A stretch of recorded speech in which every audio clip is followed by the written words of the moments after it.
Welcome to the Premier League Purple Patch 11. That's right, we are still here bringing you daily videos even during international break. You know what that means. If you haven't already, make sure you subscribe. We are on that road to 100k plaque by the end of the season. Like I said before, I always read the comments, so when you guys give suggestions, I like to try and find time to do it. And what better time when there's nothing else to yap about than to do our Purple Patch 11.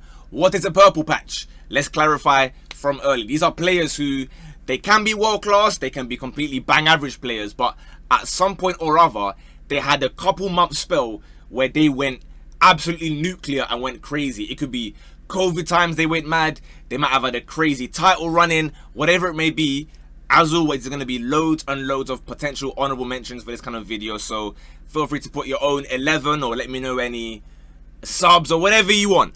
Let's give you an example of how we're going to do this. So for example, in goal, right, you had the likes of, David De Gea, that one season where he went crazy, but some may argue he was a bit consistent for like 3-4 years. So I think the best goalkeeper for this scenario is Edouard Mendy of Chelsea, or rather his season was at Chelsea. This guy, bro, we didn't really know much about him. He pulled up with his long towel looking like Snap Capone. I thought, what's going on here? We know from the past we don't really tend to trust icy free keepers like that. He said, nah, hold that. He went crazy. Of course, Chelsea then won the Champions League, with him being a major part of that. He was looking incredible, dispelling all the myths. We beat the goalkeeper allegations, and then he fell off overnight. You just wake up one day and he's bad, and everyone's thinking, brother, what on earth has happened here? Eventually he went to Saudi and he's over there for the last 3 years or whatever. But that spell there, Edouard Mendy, I'm telling you, you know that glove was, but not his glove. Did I say glove the first time? His towel.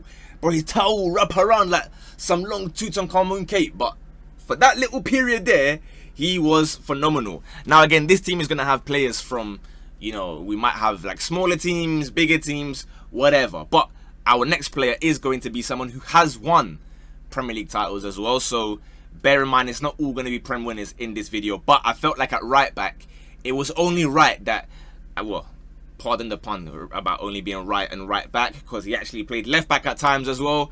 I'm going to put another guy who's currently in Saudi. His name is Joao Cancelo. Bro, there was a period where he was Man City. The fullback was the one creating the most. He was doing the Travella crosses. He was cutting inside. He was banging it. He'll play left back. He'll play right back. That period there, Pep said basically everything goes through you. I mean, why am I seeing fullbacks rock up with number 7? What's all that about? That little spell there, he was class. Then obviously like the Bayern loan happened and whatnot. It didn't really pan out like we thought. Obviously, it looked as though he was going to be, some kind of all-timer fullback. But bar that 1 year, again, yes, he was quality in general, right? We cannot deny that going forward he has ability, but it's more of a purple patch because that was like his Linsanity year where he went crazy and I was like, all right, cool, see you guys later, job done, bye-bye. So yes, Cancelo is going to be our right back or left back, whatever you want to play him as. We'll have him, I guess, push further forward a little bit over there. Now in centre back, I mentioned it's not all going to be about the big teams. We're heading to London, we're heading towards the west, and we're going to Fulham. Now there are multiple names here, because if you guys remember, a couple years ago, we had the likes of Tim Ream, who was telling us that Pep told him, again, maybe HMRC has to pull us up, I don't remember if this was fully correct or not. Apparently Pep told him that if he was 10 years younger, he would have signed him immediately on the spot. Now that may or may not be true. What certainly is true is that he had that crazy season and then we didn't hear much of him again. Man went to go and play for like Vancouver Whitecaps or whatever, American team is playing for nowadays. But there's another Fulham player that I actually wanted to pick instead. I'm going a bit further back in time, so some of you that are maybe teenagers, you will not be as familiar with this guy. But it's another Fulham player who was instrumental in that crazy well, it wasn't Europa League back then, but it's Europa League, UEFA Cup, whatever you want to call it. Actually, it was Europa League. Sorry, excuse me. It was Europa League them times as well. He went to the final. Breda Hangeland. That guy, but I promise you, Arsenal, Chelsea, everyone, they were like, you know what? Go and get this guy. He's 6'7", he's massive, he scores headers even 20-10 times. that brother, like, I don't know what he was eating. I don't know what he was doing in training. But for like, between like, yeah, like basically 2010, right? The start of 2010 towards like, let's say the end of 2010 kind of thing. That year, it was bread at Hangerland. Everyone go through and get this guy. Now, obviously, he's not going to be on the game now. So I guess I got to find some random, apologies, Soloff. But for today, you are becoming bread at Hangerland. This is not a racism thing, innit? It's just, I got to put someone there, unfortunately. And it's just any random Norwegian. My bad, innit? Now, at left centre-back, I guess we can say, speaking of Fulham, this is a man who, his incredible peak lasted a game against Fulham. It's someone that his fan base still believe that if he comes back, he's going to be some all-timer centre-back. We spoke about someone being 6'7". We now go to the opposite end of the spectrum, and we invite the butcher, Lisandro Martinez. He had that one game v Fulham where he was talking about, we got in their head. You know, he tackled Adama Traore one time, so he thought he was a beast as well around that same period.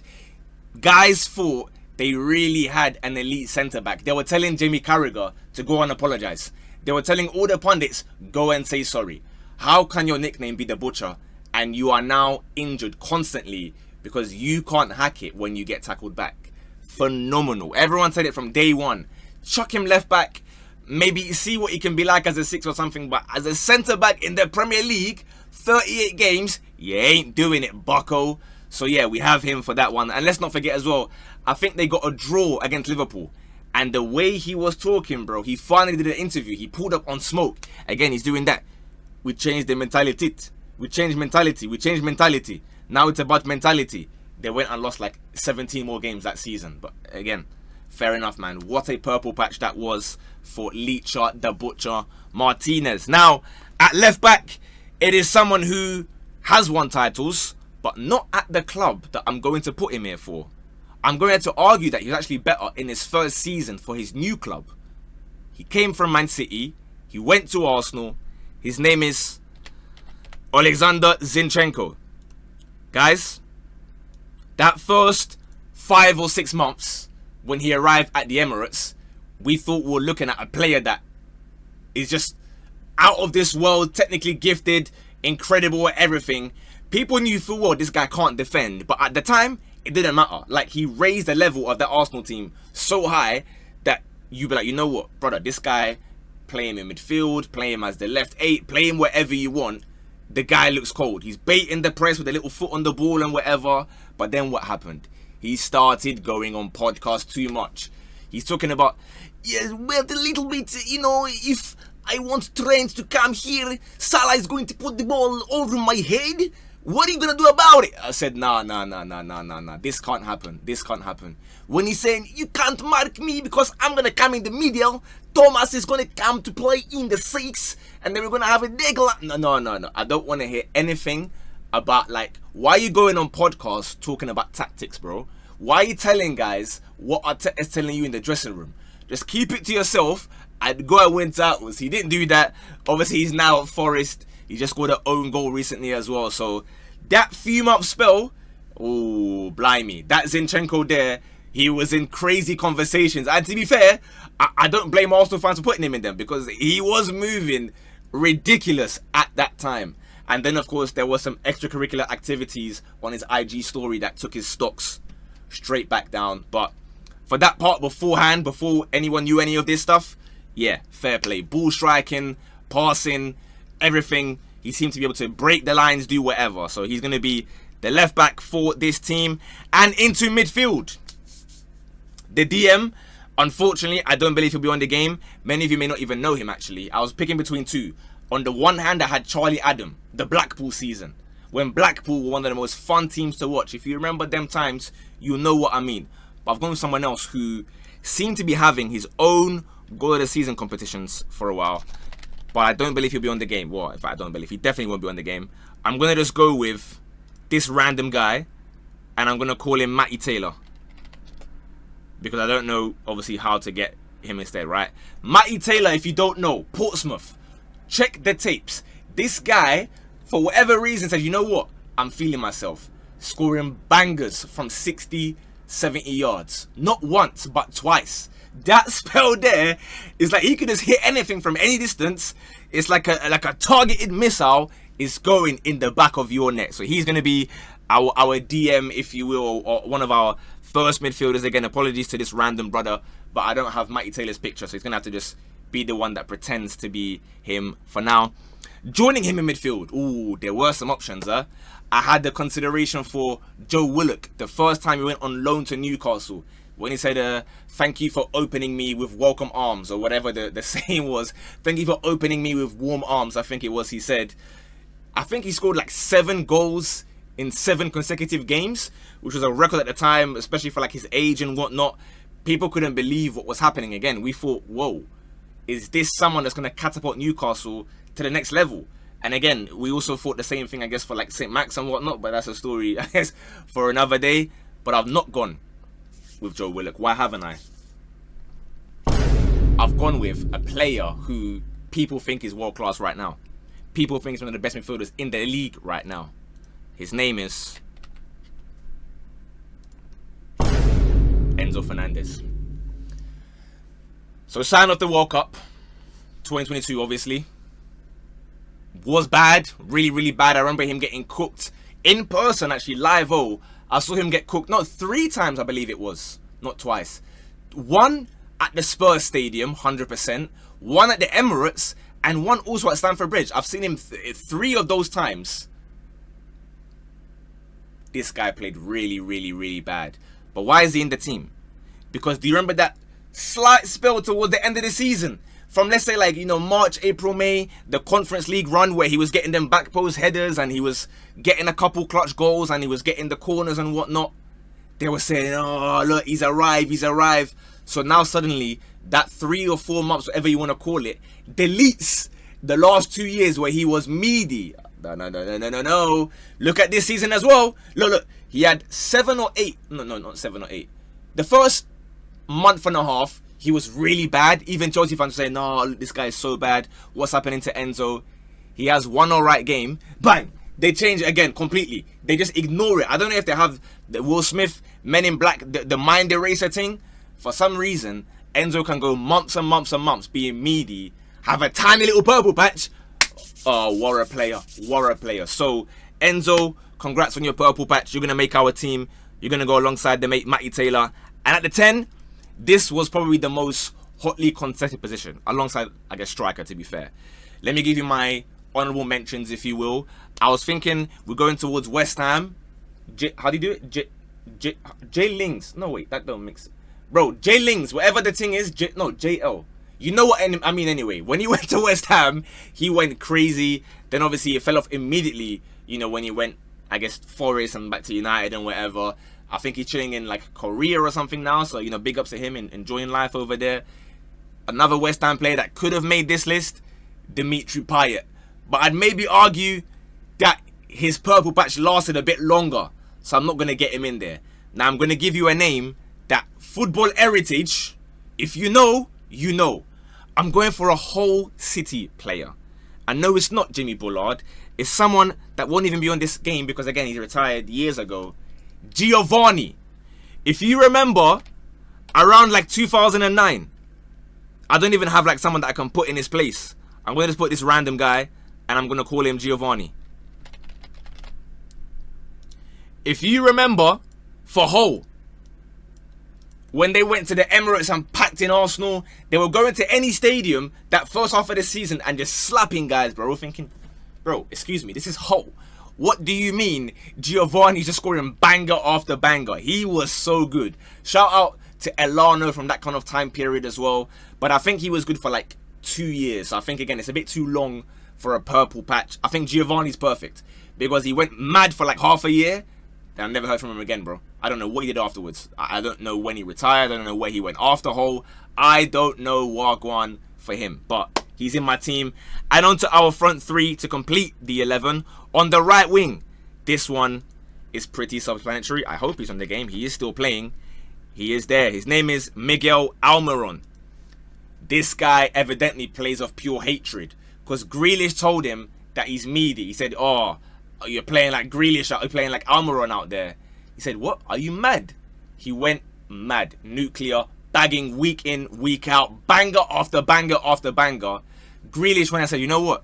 Yeah, my bad. Sorry about that one. And he fell off again. So it's only when someone is hating on you that you can perform. What's all that about?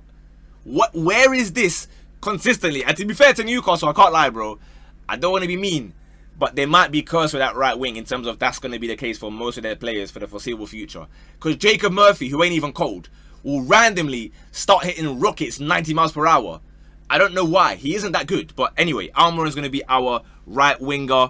On the left wing, now I don't know if it's too harsh putting him here because he's quality overall as well. But I think I need to put him in this team because his purple patch, where he was, I guess, super elite, was even far greater. So I'm going to go, I guess the left-hand side will be Arsenal. We're going to go around 2010, 2011. Andre Arshavin. Obviously, 8 in the game, so big up Yashin. We're going to use Yashin instead. We can get cancelled, bro. But listen, he's Russian, innit? I don't have any other Russian guys. Big up Arshavin on the left wing. Of course, I don't even have to explain to you guys. Arshavin at Anfield again, scoring the 4 goals. He went to Old Trafford wearing that blue kit again, scored a banger over there. I think was it Blackburn debut? Banger over there, just crazy angles. This guy could finish any chance, but then at the same time, he was never consistent. You could never rely on Arshavin for 38 games to do something for you. So we know, like, again, even Euro 2008 and Zenit and whatnot, how cold he was, but he was never consistent like that. You know what I mean? So that's why I'm gonna allow him to be in this team, even if let's say he's overqualified for this team, but I think he can have his spot. Now, up front, there are many names. We just mentioned Arsenal. We could have gone Gabriel Jesus before the World Cup. That 4-month spell, moving like R9, he could be in there. We could also have, again, I go back to 08 times, Amir Zaki, Wigan Athletic. If you know, you know. For those of us who remember, that guy was just scoring bicycle kicks for fun, banging it from any angle for fun, and then he dipped. So you know what? Nah, actually, I'm good, guys. In a bit. See you later. I'm going back to Egypt. Bye. Never to be seen again. There are many, many strikers. Of course, the obvious one that everyone loves to mention, Michu, and he goes and does that. Papis Demba Cisse, that Newcastle link up there, incredible as well. But it wouldn't be right if I did a video and I didn't go back to the 90s for at least one player. So I'm going with somebody who won 2 Player of the Month awards in 1995. If that hasn't helped you, he scored 2 bangers that everyone knows and hasn't done anything else that anyone's aware of. His name is Tony Yeboah. Now, I obviously don't have him on the game, so I'm going to go for... Is Pele on the game? Abedi Pele. How can I put him? Right, I'm going to brag Achimpong. And unfortunately, you are going to have to be converted to Tony Yeboah today. 1995, for those of us who remember, when he was just, again, on his knee and then banging it off the crossbar. That was a serious striker. Ghana them times never did anything. They were not going to World Cups until 2006. He was just there for Leeds, going nuclear, and then that was it. Again, I don't know where he went afterwards. I don't know what he was doing like beforehand, probably like in Germany or something. I don't know. But that time, 1995, for those of us who do remember, he went mad. To win 2 Player of the Months in the space of 4 months, as a Ghanaian as well, when it was always English players winning it, wow, what a player. That's my team. Let me know any honourable mentions. Again, at centre-back, there's a few guys you could have put. Remember Ballon Dawson, that time, like a couple years ago. There's so many names you could have put. So this is not like an exhaustive list where it's the team. And again, there can be players that maybe count, but they're a bit too overqualified. Maybe like, we can talk about NHS Martial, Lockdown Pulisic. A lot of players could have made this list. So let me know your honourable mentions. And lastly, before I go, tomorrow is going to be the hot takes video. How do you get your hot takes there? Go to my Instagram. It will be in the bio or whatever description thing below. And reply to my story. There's a button there that says, send me your hot takes. Just tap on that. Put as many hot takes as you want. And tomorrow, I'll pick the best ones to go through and read. With that being said, have a great rest of your day. I'll see you guys tomorrow in a bit. Bosh.